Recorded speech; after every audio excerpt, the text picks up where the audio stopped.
I'm Andy, this is True Blue Quilts. Welcome back to our classic blocks and free motion quilting sketch along.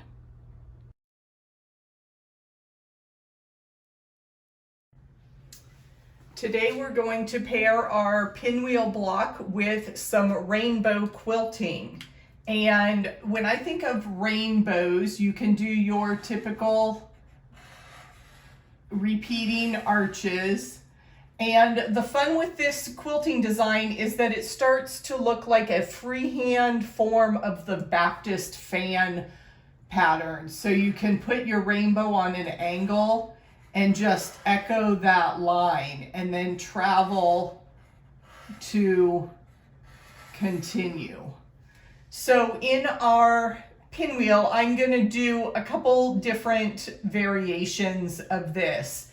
In the light area, I'll go with the classic design, just starting in one place. And you see how I have used the corner of my block as that defining point. And you could make them all have the same ground point. You can only do a couple arches if you need to travel somewhere, or start from the other direction if you want to travel back. And here I'll just fill in with a couple basic arches there. You can do as many as you want. So you can see this does get a little bit dense. I kind of default to that 1/4 inch.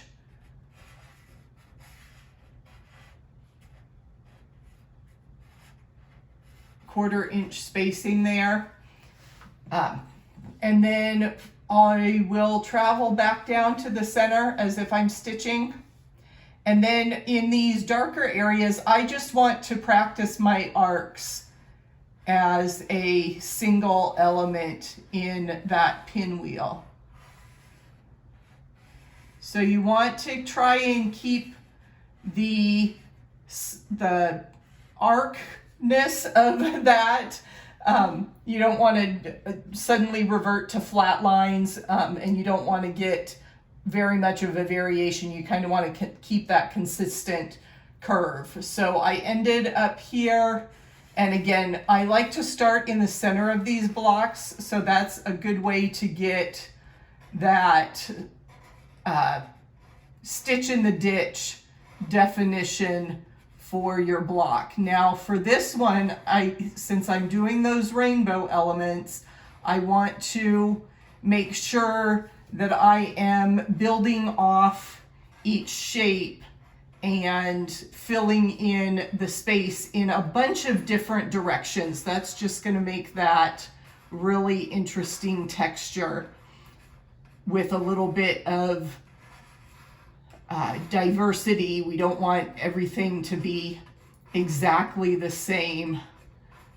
We like those differences in our stitching to bring that interest, just like in anything. When things are all the same, they get kind of monotonous and boring, and we want our quilts to hold everybody's interest.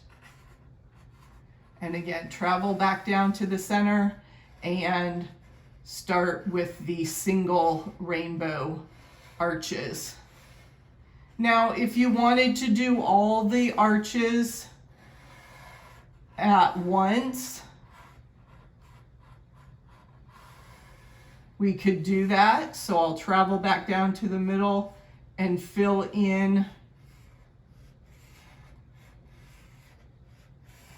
all the darker areas of our block.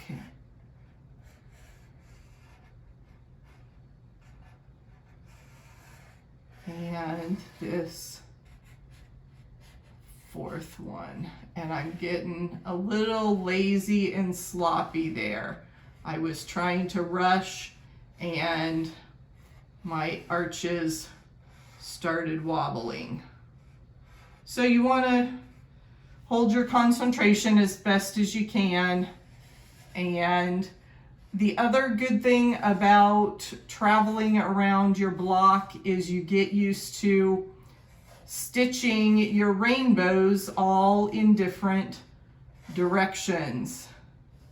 I want the center of my pinwheel to kind of be the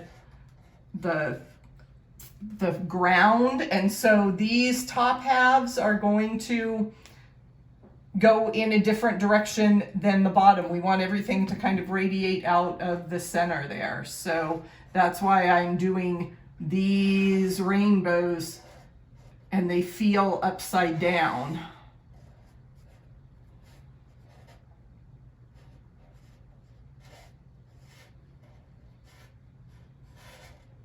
But we need to practice stitching in all directions, and so you should practice your sketches in all directions. If you're on a domestic machine, yes, it's a little bit easier to turn your quilt than it is on a long arm. So you could get away with turning your paper or your quilt to make those rainbows. And we probably all have the idea here of what these rainbows look like, but I'm gonna continue sketching out the whole design.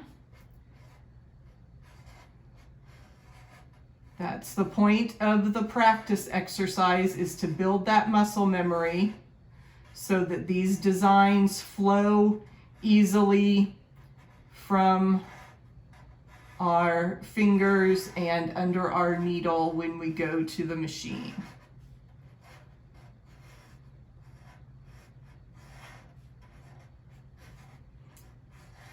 And